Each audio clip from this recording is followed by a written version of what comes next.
La Constitución Política de Costa Rica establece que todos somos iguales ante la ley, pero ¿es eso cierto? Como país hemos suscrito una serie de instrumentos internacionales que también nos ratifican.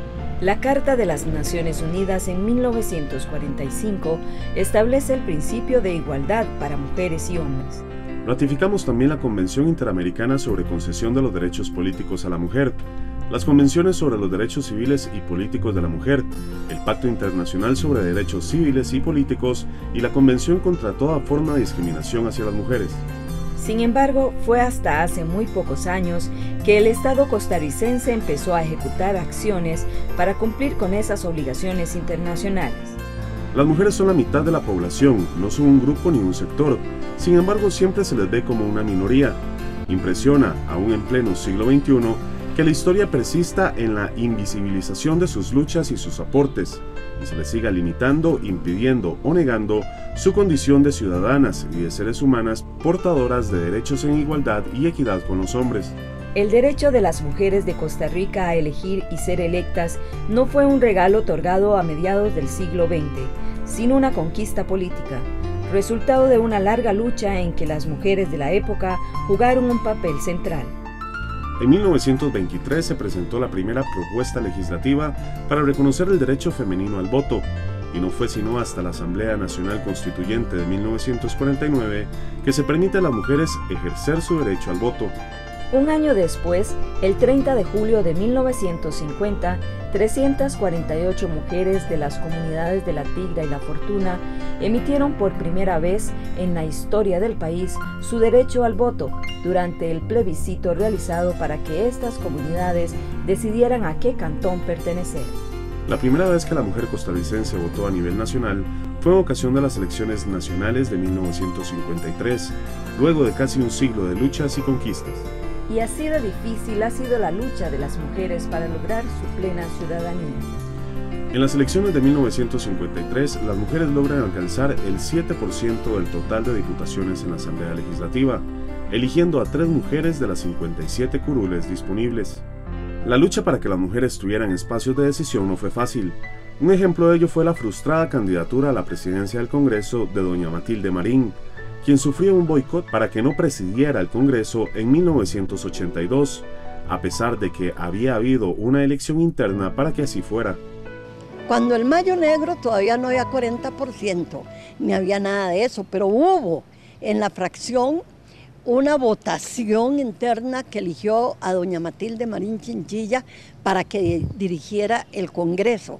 Y sin embargo, ahí se conjuntaron los hombres de todos los partidos, la gran mayoría, no fueron muchos, pero sí la suficiente para abortar esa aspiración. Pero en verdad con ella dimos nuestra gran primera lucha. En 1988, por iniciativa del Poder Ejecutivo y la primera dama, Margarita Penón, se presenta a consideración del Congreso el proyecto de ley denominado Ley de Igualdad Real para las Mujeres, cuyo objetivo principal era potencializar la participación política de las mujeres. La versión original del proyecto contenía claramente un mecanismo de acción afirmativa a favor de las mujeres, cual era una cuota mínima de representación. Hilda González, diputada de entonces, explicó que hubo mucha resistencia. Se hizo una comisión mayor, muchas mujeres como Mimi Prado y otras personas participamos, y por supuesto el despacho, María Ángela Ortiz y otra gente que casi nadie menciona, y con la oficina que había en ese momento, que estaba en el Ministerio de Cultura, que era la Oficina de la Mujer, redactamos un segundo proyecto que se llamaba Proyecto de Ley para la Igualdad Real de la Mujer. La exdiputada explicó que fue muy importante la participación de las mujeres en las calles, quienes con marchas y manifestaciones lograron demostrar a los diputados la importancia que aprobasen esa legislación, la cual se dio el 8 de marzo de 1990. Esa ley salió muy bien, con los derechos a la educación y abrir más oportunidades educativas para la mujer en todos los lugares. En la parte de los derechos políticos, con la obligatoriedad de los partidos de incluir a las mujeres en las nóminas, No se pudo lograr un porcentaje como nosotros queríamos, desde el principio de un 50%, y yo no me quejo de eso, todo esto es un proceso. Pero el proyecto que se aprobó no incorporó el mecanismo de las cuotas como acción afirmativa en favor de las mujeres. En 1991 se presenta por primera vez en el Congreso un proyecto para modificar el Código Electoral e incorporar cuotas a favor de las mujeres. Esta iniciativa fue de la diputada Gladys Rojas Prado. En 1994 se presentaron mociones a otro proyecto que buscaba que hubiese participación de al menos un 40% de mujeres en puestos de elección popular. La diputada de entonces, María Lidia Sánchez, dijo que esa fue una gran oportunidad para incorporar acciones afirmativas en favor de las mujeres para aumentar su participación. Lorena Vázquez y Sandra Pix, diputadas del periodo de 1994 e integrantes de la Comisión de Reformas Electorales, apoyadas por María Lidia Sánchez, presentaron una moción para que se incorpore una cuota del 40% de participación política para las féminas. En el fondo sí había una gran resistencia en un sector, sin decirlo, pero una gran resistencia, porque la verdad es que las mujeres que hemos estado o están en política, tenemos que demostrar la capacidad no una vez, sino todos los días, porque nos prueban todos los días si somos capaces para desempeñar un determinado puesto. Entonces la sociedad en aquel momento estaba lista porque había unos grandes liderazgos, había resistencia, sí, mucha resistencia, pero efectivamente gracias a esos liderazgos, me acuerdo compañeros míos como doña Sandra Pix, por ejemplo, en Liberación Nacional en ese momento, o Mario Carazo, don Bernal Aragón,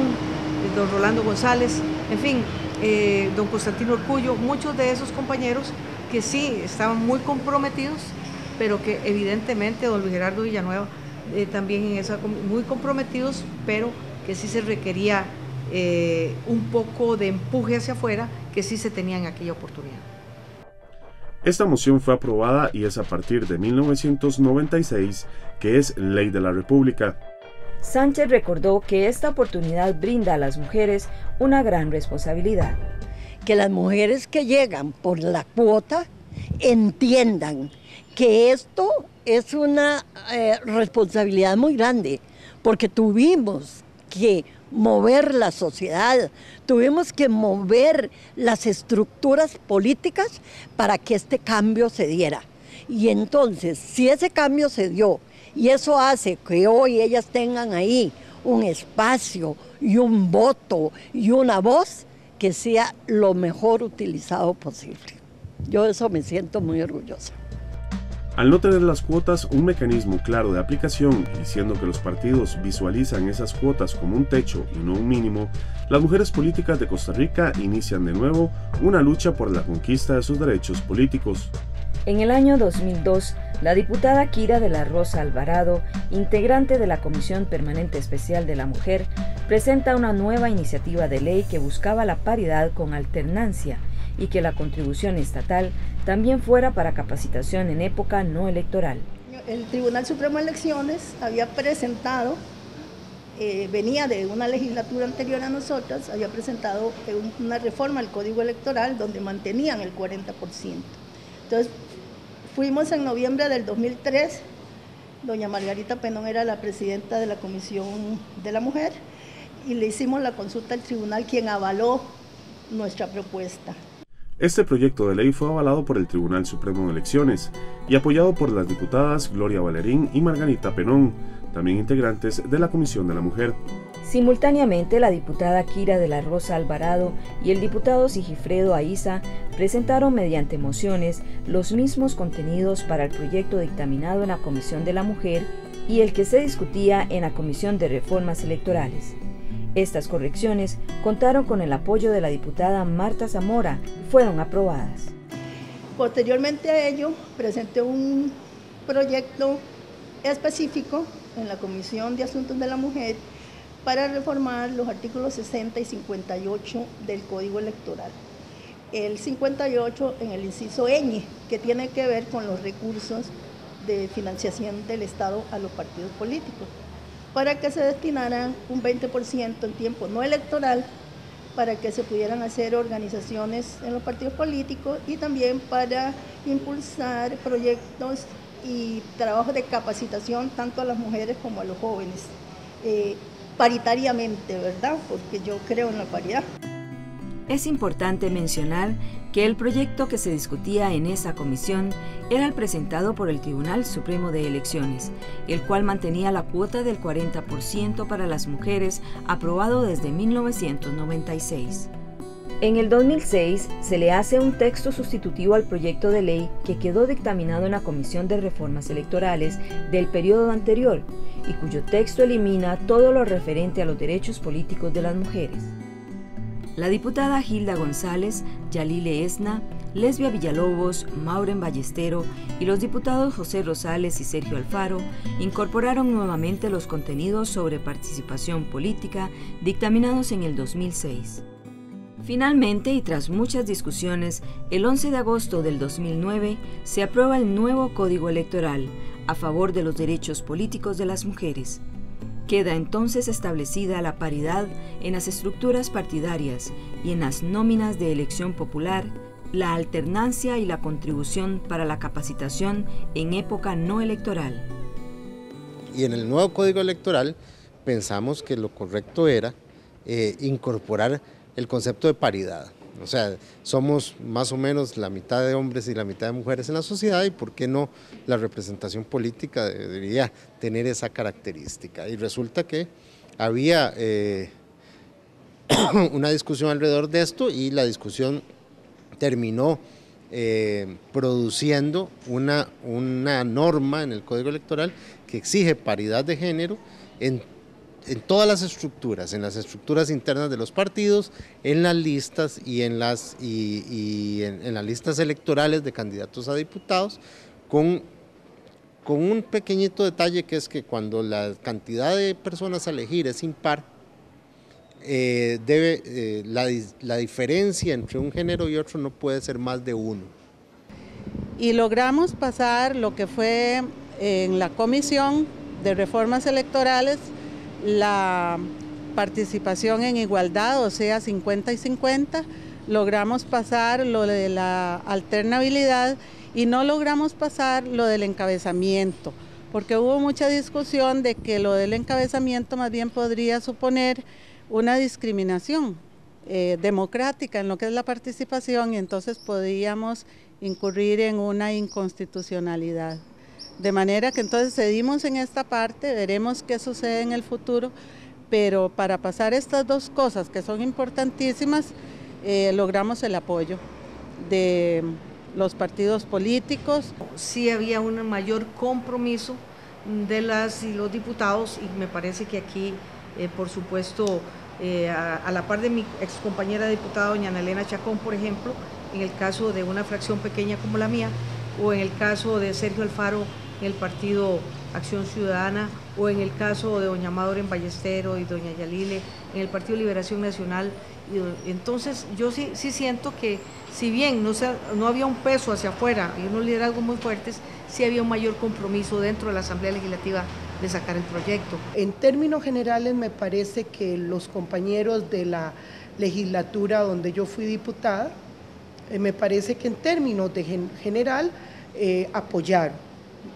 Hubo unos, como siempre, ¿verdad?, de que mostraban esa resistencia, pero decían que la resistencia no era por el hecho de darle esa oportunidad a la mujer, sino más que todo decían que no todos los partidos políticos iban a estar preparados para poder tener, digamos, esa forma, digamos, para las elecciones, porque si no se iban a encontrar con problemas justamente para poderle dar esa oportunidad a las mujeres.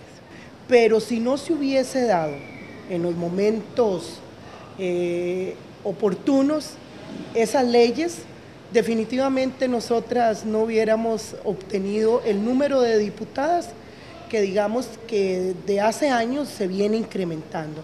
Las leyes han sido necesarias y creo que son necesarias, si bien es cierto no para hacer una distinción entre hombres y mujeres, sino para dar oportunidades a las mujeres. La exdiputada Gloria Valerín también recuerda cómo costó lograr el apoyo a este proyecto de paridad.